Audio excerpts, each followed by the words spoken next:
नमस्कार, हम प्रतिमा चौधरी। दोपहर 3 बजे के भोजपुरी समाचार में स्वागत बा। सबसे पहले प्रमुख समाचार। गंडकी प्रदेश के मुख्यमंत्री पोखरेल द्वारा विश्वास के मत लेहल जा रहल, व्यवस्था रक्षा खातिर मत देवेला आग्रह। सरकार से लियावल बजट विरुद्ध पड़ल रीट निवेदन पर सर्वोच्च अदालत में सुनवाई हो रहल, रीट निवेदक द्वारा चूरे दोहन रोके खातिर मांग। नेपाल राष्ट्र बैंक द्वारा अगिला आर्थिक वर्ष के मौद्रिक नीति खातिर सुझाव मांग, असार भीतरे जरूरी लिखित सुझाव पेश करे के पड़ी। ईरान में नया राष्ट्रपति चुनेला मतदान हो रहल, चुनावी मैदान में एक जने बाहे सबे कट्टरपंथी विचारधारा के उम्मीदवार। यूरो कप फुटबॉल में बेल्जियम आ नीदरलैंड्स के लगातार दोसर का जीत, डेनमार्क आ ऑस्ट्रिया के हार।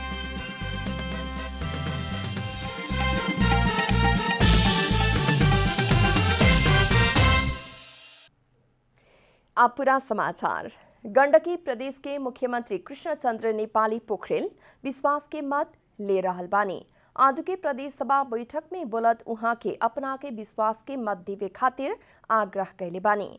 मुख्यमंत्री पोखरेल अभी के व्यवस्था रक्षा खातिर मत देवेला आग्रह कैले बानी है। मुख्यमंत्री भल 30 दिन भीतरे विश्वास के मत लेवे पड़े के व्यवस्था बाटे। नेपाली कांग्रेस संसदीय दल के नेता रहल पोखरेल विपक्षी गठबंधन के सहयोग में मुख्यमंत्री बनल बानी है। वहां के मुख्यमंत्री बनावे खातिर कांग्रेस, नेकपा माओवादी केंद्र, राष्ट्रीय जनमोर्चा, जसपा और एक स्वतंत्र करके 31 जने सांसद के सहयोग बाटे। गंडकी प्रदेश सभा 60 सदस्य रहे, वो संख्या के बहुमत 31 पहुंचा के वहां के मुख्यमंत्री बनल रहने। यह बीच राष्ट्रीय जनमोर्चा के एक सांसद हटल बानी। जनमोर्चा से पार्टी निर्देशन ना मानल कहत सांसद से कृष्ण थापा के हटावल गए रहे। पोखरेल से विश्वास के मत लेहला बाद ही मुख्यमंत्री नेपाली मंत्री परिषद विस्तार तथा इससे पहले बनावल मंत्री के जिम्मेवारी देवे के तैयारी कैले बानी है। सरकार द्वारा बजट मार्फत चुरे क्षेत्र के पत्थर, गिट्टी आ बालू बेची वाला निर्णय सार्वजनिक कैला बाद ओ कदम के विरुद्ध पड़ल रीट निवेदन में सर्वोच्च अदालत में सुनवाई हो रहल बा। आज संवैधानिक इजलास में रीट निवेदन के ऊपर सुनवाई हो रहल बा। चुरे दोहन रोकेला मांग करत वरिष्ठ अधिवक्ता दिनेश त्रिपाठी सहित 7 जने से सरकार के विरुद्ध रीट निवेदन डालल गए रहे। रीट निवेदन के सुनवाई खातिर प्रधान न्यायाधीश सोलेन्द्र शमशेर जबरा आपन नेतृत्व में न्यायाधीश दीपक कार्की, मीरा खड़का, हरिकृष्ण कार्की आ विश्वम्बर प्रसाद श्रेष्ठ सम्मिलित इजलास गठन कैले बानी है। संसद विघटन करके सरकार द्वारा अध्यादेश मार्फत आर्थिक वर्ष 2078-79 के बजट लियावल भइला से वो बजट के वैधता के व्याख्या करेला रीट निवेदन से मांग कल गेल बा। चूरे के पत्थर, गिट्टी निकासी करे वाला निर्णय बंद करके चूरे संरक्षण खातिर प्राधिकरण बनावेला मांग कल गेल वरिष्ठ अधिवक्ता दिनेश त्रिपाठी बतौले बानी। सरकार द्वारा पैसा के लोभ में खानी जन्ने पत्थर, गिट्टी आ बालू बिक्री करे के निर्णय कैल देश हित में ना भइल रीट निवेदक के दावी बाटे। रीट निवेदक द्वारा वो निर्णय कार्यान्वयन में तत्काल रोक लगावे खातिर अंतरिम आदेश के भी मांग कल गेल बा। नेपाल राष्ट्र बैंक द्वारा अगिला आर्थिक वर्ष 2078-79 के मौद्रिक नीति के लक्षित करत सरकार वाला निकाय संगे राय सुझाव के मांग कल गेल बा। राष्ट्र बैंक द्वारा हर साल मौद्रिक नीति सार्वजनिक करते आयल आ अगिला आर्थिक वर्ष खातिर भी तैयारी हो रहल कारण आवश्यक सुझाव मांग कल गेल है। पिछला साल जैसने साउन पहिल का सप्ताह और मौद्रिक नीति सार्वजनिक करे किस्म से केंद्रीय बैंक सुझाव संकलन शुरू कैले बा। राष्ट्र बैंक आर्थिक अनुसंधान विभाग के ईमेल में आवश्यक सुझाव तथा राय दे के सहयोग करेला सरकार वाला निकाय के अनुरोध कैले बा। सरकार वाला से असार अंतिम तक आवश्यक लिखित सुझाव भी पेश करे के पड़ी। राष्ट्रीय दुग्ध विकास बोर्ड द्वारा दूध आ दुग्धजन्य पदार्थ ढुवानी करे वाला गाड़ी में प्रयोग होके वाला लोगो वितरण के निरंतरता दिले बा। अब लोगो अंकित गाड़ी निषेधाज्ञा या अन्य आपातकालीन अवस्था में भी बिना अवरोध के नेपाल भर आवाजाही करे में सहज होगी। राष्ट्रीय दुग्ध विकास बोर्ड द्वारा पहिल का चरण में दुग्ध विकास संस्थान के लोगो प्रयोग के अनुमति दिहल गए रहे त क्रमशः प्रक्रिया सहित निवेदन अइला बाद थप निजी क्षेत्र के डेयरी उद्योग सबकी मांग के आधार में लोगो हस्तांतरण करते जाए के योजना रहल बोर्ड के कार्यकारी निर्देशक यादव बतौले बानी। यह क्रम में आज काभ्रे के निजी डेयरी उद्योग Himalayan dairy and agrovet research centre Kabhre के लोगो देहल गइल बा। दूध आ दुग्धजन्य पदार्थ ढुवानी करे वाला सवारी साधन में लोगो प्रयोग करे वाला संबंधी कार्यविधि 2077 बमोजिम बीतल 2077 साल चैत 12 गते प्रधानमंत्री केपी शर्मा ओली दूध आ दुग्धजन्य पदार्थ ढुवानी करे वाला सवारी साधन में प्रयोग होके वाला प्रतीक चिन्ह लोगो के सार्वजनिक अनावरण कैले रहने। विश्व में ही ऐसा किस्म के लोगो मनावे वाला नेपाल पहिल का भइल बतावल गेल बा। भोजपुरी समाचार में आप छोट विश्राम।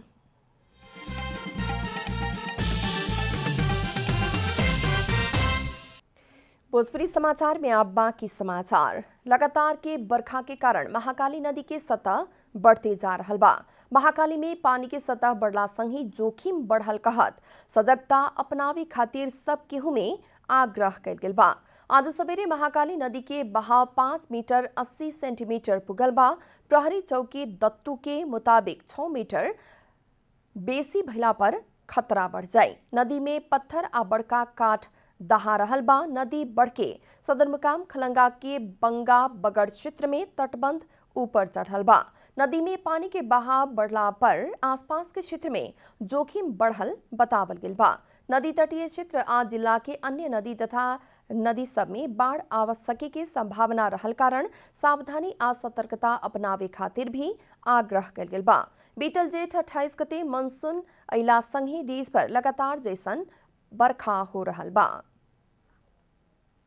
माधोकुमा नेपाल निकट अनेरा स्वयं केंद्रीय कमेटी हेलम्बू बाढ़ पीड़ित खातिर राहत वितरण करेला काठमांडू से प्रभावित क्षेत्र तरफ प्रस्थान कैले बा। अनेरा स्वयं अध्यक्ष सुदेश पराजुली के नेतृत्व में एक टोली हेलम्बू खातिर आज सवेरे प्रस्थान कैला खा। करीब 3 से 50 घर परिवार खातिर खाद्यान्न लत्ता कपड़ा आ अन्य अत्यावश्यक सामग्री सहित टोली प्रभावित क्षेत्र तरफ प्रस्थान कैला खा। टोली स्वास्थ्य शिविर भी संचालन करे के बतावल गेल बा। टोली के विदाई करत पूर्व प्रधानमंत्री माधोकुमा नेपाल जे केहू के राहत के जरूरत बेसी बा उ लोग के पहिल का प्राथमिकता में रखेला निर्देशन देले बानी। टुहुरा भएकाहरू समस्यालाई पहिलो महत्त्व दिनु। दोस्रो कसैको बिजोग भएर भोलि केटाकेटीको पठन पाठनमा स्वास्थ्य उपचारमा समस्या परेका छन् भने केही गर्न सकिन्छ भने त्यहाँ कोअर्डिनेसन गरेर तपाईँले आफ्नो तर्फबाट पनि के गर्न सकिन्छ या कहीँ भनेर केही गर्न सकिन्छ कि त्यसमा ध्यान दिएर जाओस्। पूर्व प्रधानमंत्री माधोकुमा नेपाल के संयोजन में काठमांडू में राहत संकलन कैल गेल है। अब आर्थिक समाचार।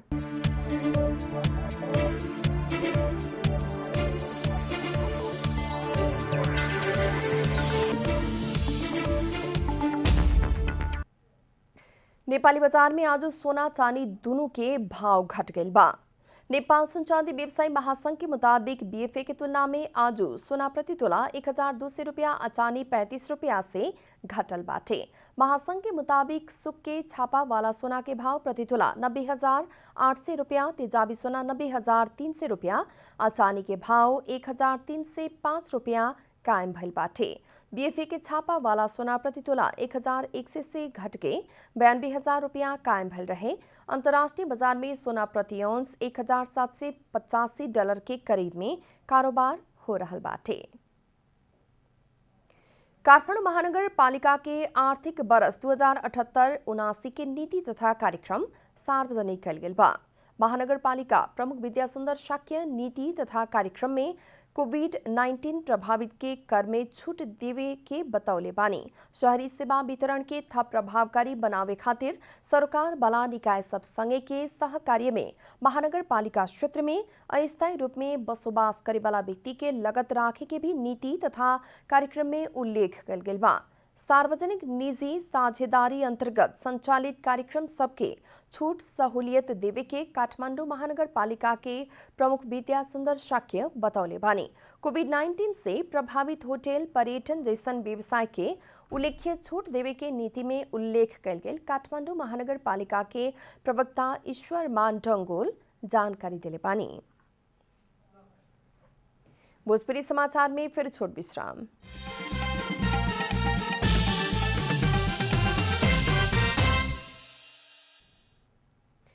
भोजपुरी समाचार में अब अंतर्राष्ट्रीय समाचार।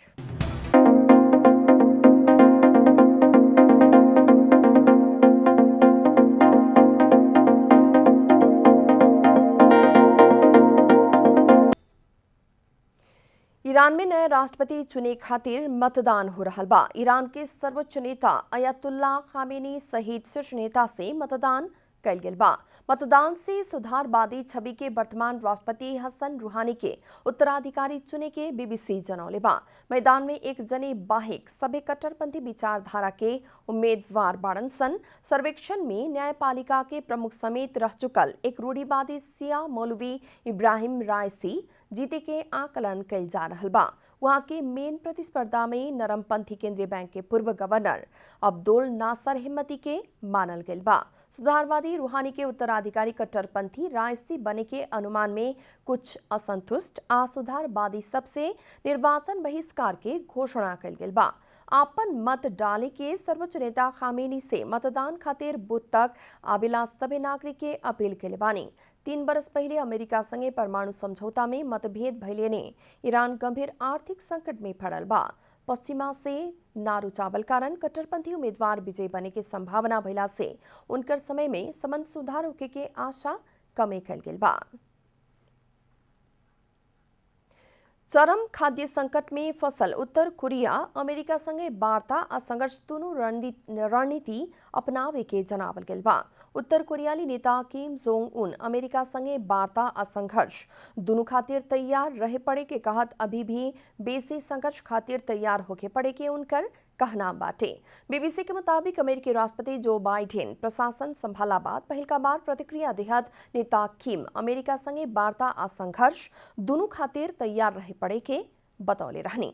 आपन वर्कर्स पार्टी के केंद्रीय कमेटी बैठक में किम देश के गौरव के रक्षा आ स्वतंत्रता खातिर तैयारी अवस्था में रहे के बतावल उल्लेख कल गेल बा। देश में खाद्य संकट चरम भइला बाद नेता किम अमेरिका संगे संबंध सुधारेला तैयार देखल जा रहल बा। परमाणु कार्यक्रम के कारण लगावल अंतर्राष्ट्रीय प्रतिबंध आ कोरोना वायरस नियंत्रण खातिर नाका बंद कैला बाद उत्तर कोरिया नानीमन से खाद्य संकट में फंसल बा। नेता किम अमेरिकी पूर्व राष्ट्रपति डोनाल्ड ट्रंप संगे 3 बार भेंट वार्ता कैला पर भी प्रतिबंध फुकुआ आ परमाणु कार्यक्रम नियंत्रण दोनों विषय में प्रगति ना हो सकल रहे। आप खेलकूद समाचार।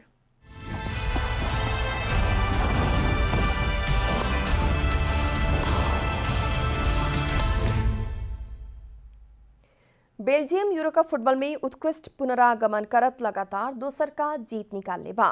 कोपेनहेगन में बीएफए के रात भइल खेल में डेनमार्क के 2-1 गोल अंतर से हरावत बेल्जियम लगातार दोसर का जीत निकाल खा। डेनमार्क ऊपर के ई जीत संगे बेल्जियम अंतिम 16 में समेत प्रवेश कैले बा। बेल्जियम नॉकआउट चरण में पुगे वाला दोसर का टीम है। पार्केन स्टेडियम में बेल्जियम के जीत दिलावे खातिर थोर्गन हजार्ड और केविन डे ब्रुएना एक गोल कैलन है। खेल में शुरुआती अग्रता घरेलू टोली बनौले रहे। खेल के दोसर का मिनट में पाउलसिन गोल करत डेनमार्क के 1-0 के अग्रता दिलौले रहलन। खेल के 55वां मिनट में हजार्ड गोल करत बेल्जियम के 1-1 गोल के बराबरी में लौटौलन। ओकरा बाद खेल के 71वां मिनट में ब्रुएना गोल करत बेल्जियम के 2-1 के जीत दिलौलन। जीत संगे समूह बी में रहल बेल्जियम 2 खेल में 6 अंक जोड़ले बा। बेल्जियम शीर्ष स्थान में बाटे। डेनमार्क के ई लगातार दोसर का हार है। अंक विहीन रहते अंतिम में रहल डेनमार्क के दोसर का चरण पुगे के संभावना कमजोर हो गल बा। वही लेखा नीदरलैंड्स भी यूरोकप फुटबॉल में लगातार दोसर का जीत निकालने बाटे। काल्हू रात भइल खेल में ऑस्ट्रिया के 2-0 गोलंतर से हरावत नीदरलैंड्स लगातार दोसर का जीत निकाले में सफल भइल बा। वही लेखा यूक्रेन यूरोकप फुटबॉल में पहिल का जीत दर्ता कैले बा। रोमानिया के नेशनल एरेना में बीएफए के भइल खेल में नॉर्थ मैसेडोनिया के 2-1 गोलंतर से हरावत यूक्रेन पहिल का जीत निकाले में सफल भइल हा। अंत में प्रमुख समाचार फिर एक बेर। गंडकी प्रदेश के मुख्यमंत्री पोखरेल द्वारा विश्वास के मत लिहल जा रहल व्यवस्था रक्षा खातिर मत देवेला आग्रह। सरकार से लियावल बजट विरुद्ध पड़ल रीट निवेदनों पर सर्वोच्च अदालत में सुनवाई हो रहल। रीट निवेदक द्वारा चूरे दोहन रोके खातिर मांग। नेपाल राष्ट्र बैंक द्वारा अगला आर्थिक वर्ष के मौद्रिक नीति खातिर सुझाव मांग। असार भीतरे जरूरी लिखित सुझाव पेश करे के पड़ी। ईरान में नया राष्ट्रपति चुनेला मतदान हो रहा। चुनावी मैदान में एक जने बाहे सभी कट्टरपंथी विचारधारा के उम्मीदवार। और यूरोकप फुटबॉल में बेल्जियम और नीदरलैंड्स के लगातार दोसर का जीत, डेनमार्क और ऑस्ट्रिया के हार।